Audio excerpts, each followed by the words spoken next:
Hi everyone, this is Jim. Welcome to this Blitz chess postmortem video. This is a postmortem of my Blitz chess game number 42, where we got into the Ruy Lopez. I was white, and I play e4, he plays e5, knight f3, knight c6, and bishop b5, the Ruy Lopez. And he selects the Steinitz defense. That's the fifth most popular in this database after the Morphy defense, the Berlin defense, the Schliemann, the Cordell or classical. d6, the Steinitz defense. And this is not so popular these days because of the reply d4.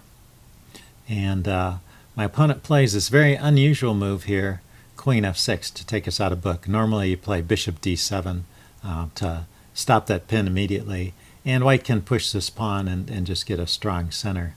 But you don't win any material or anything, you just get positional advantage. But after my opponent's move queen f6, actually there's a neat tactical trick here. So you can just take this pawn, and if he takes back, you can develop this bishop with a tempo. And also notice the bishop is eyeing the square d8, which the queen is attacking too. So that would be checkmate there if the queen moves just anywhere. So the queen has to go to d6 to block that. And then you can just grab this pawn, because once again the queen can't take that because of the checkmate threat. So pretty cool tactic. Didn't see that during the game, so you have to spot these things from this position. After queen f6 I should have probably stopped to think, because I did notice this bishop g5 idea. I played in a couple moves, but I didn't see this idea of straightening, opening a line by taking that pawn. And I pushed ahead with d5, and so that kind of eliminates this idea. But I thought it was kind of forcing. You're attacking the knight. It is one of the good moves, and he counterattacks the bishop. And now the computer thinks I should just retreat my bishop to e2 or d3 or even f1. But e2 is the most active and logical square, and just enjoy my advantage. I was still thinking I should try and take that knight, and so I take it this way. I give him doubled pawns, but on the other hand, he has the bishop pair now, and he has some open lines. So actually, it's more or less an even game at this point, and maybe bishop g5 is not as accurate as just playing knight c3 or queen d3 immediately.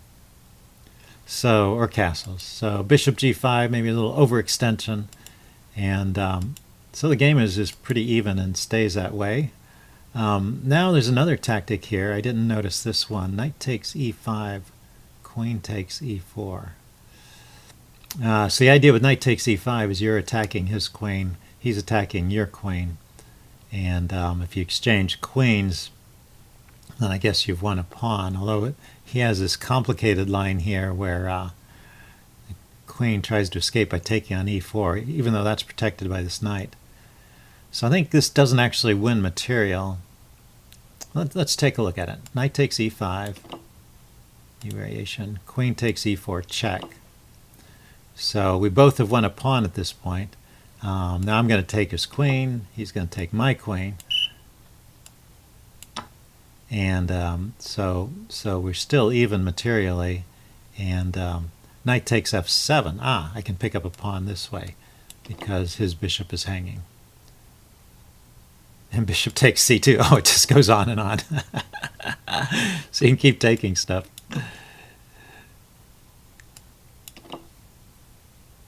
And then castles. And I don't know if I like this, actually. Maybe this is one of those crazy computer lines that you shouldn't really play. What have you got? You've got two rooks and a bishop. This knight is a little bit trapped. And he's got one rook and three pieces. So basically, if he wins this knight, then he's got two pieces for a rook. But you have some extra pawns here. Yeah, okay, this computer thinks about it more and more. It becomes closer to even. So I think we'll just ignore that. And it's just an interesting tactical sequence there. Not really leading to a great advantage. So I just dropped my bishop back to e3 so it wouldn't be a target anymore. And the game continues. I kick his knight, or his bishop. And then, yeah, he just... instead of responding to this attack on his bishop, he takes a pawn here. I'm not sure what he was thinking, but this is just sacrificing a piece at this point. What's interesting is, and it's not so easy to, it wasn't so easy for me to win from here. So the computer likes knight d5, which is, you're threatening this check, this fork with check by taking on c7. But I thought it was simply just to take the piece. But it does leave me with messed up pawns. So I'm a piece up, but my structure is somewhat of a wreck. And he gets a pawn back. And I try organizing my attack here. And I thought this was a neat tactic. Knight here. He can't take it with the pawn because it's pinned. I can take the rook. And he can't take it with the queen because the bishop would take. And I'm threatening a checkmate in 2 here. So he doesn't have time to grab the pawn on g7 because it would be queen here check and queen here mate. So he comes back and defends. And I try and get another piece into the attack, bishop e7. So I can maintain my advantage, and I make good moves for a while here. You'll see I slip up. Maybe rook h3 was a little ambitious. Computer thinks I should just go ahead and castle here. Yeah, that would be another way to get the rook into the game, and it would also be a little more secure. These pawns are weak over here, and the king over here actually shores them up, and they act to defend the king. So just castling here is probably good. A simple way to play. So rook h3. I was just trying to activate all my pieces immediately, going for the quick kill, but it's not so simple. And in fact, his queen gets active here, and if you look at this, my advantage is suddenly dropped with this move because he's got this idea of coming to the back rank and checking me and chasing my king around. So computer recommends rook h3 to seal that off. I was still going for the attack, trying to win some more pawns on the king side. It's not so much about the pawns themselves. You're trying to remove the defenders of the black king. So that's why I'm playing this way. He just plays f5 here, and that's a pretty good move. It hits the knight, and if I just move the knight out of the way, then he's going to come here and hit the bishop and the rook, fork them. So, but I found, hey, the computer approves of my idea. I found the idea bishop takes h6, so which is why I moved the queen here in the first place, was to enable bishop takes h6. And now I'm threatening to take there with check. And if the queen takes the bishop, I can take back, and then he can take the knight. And if he checks here, yeah, I just run to e2. Looks like it's a balanced game with maybe a slight edge for white. He pushes on with f4, and now I should just be winning. Although the right way to proceed here is queen to d5 check. Yeah, I didn't think about that. I was thinking about, well, my rook is under attack, and I can move it this way and escape. And that's still good. So king h8. And then grab the bishop, and then he can have my bishop. And if you look at the material, I'm still a piece up. And my pieces are in good position, too. I haven't gotten bent out of shape. But he does have this threat on the side rank, so I still have to play carefully. And the computer recommendation here is queen d3.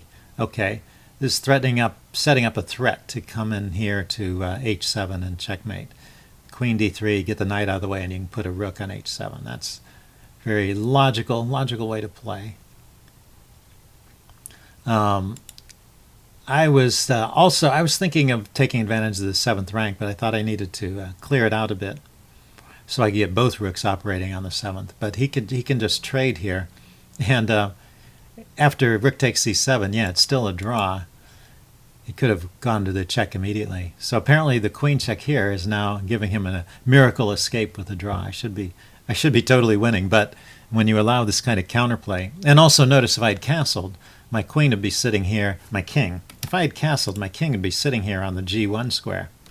And so he wouldn't have the ability to come in here and check me like that. So that's one of those advantages of castling. It gets your king to a good defensive position there. So fortunately for me, I think it's not a simple draw, but it looks like a long sequence of checks with the queen and with the pawn. So fortunately for me, my opponent did not spot that one. And now I was able to come in. Eventually I was able to come in and chase the queen off of this diagonal and come in and checkmate. So that's how the game ended. I thought that was pretty interesting. It shows the importance, even when you have a strong advantage, you have to be careful to watch out for your opponent's counterplay, ways that he can get back into the game and try and stop that. So A good example was the idea of castling earlier. It would have stopped a lot of my opponent's counterplay, and I would have maintained my attacking chances and my position material advantage. So would have been a better way to play. So I hope you guys got something out of that. Leave any comments you have in the section below, and I'll see you again later. Bye.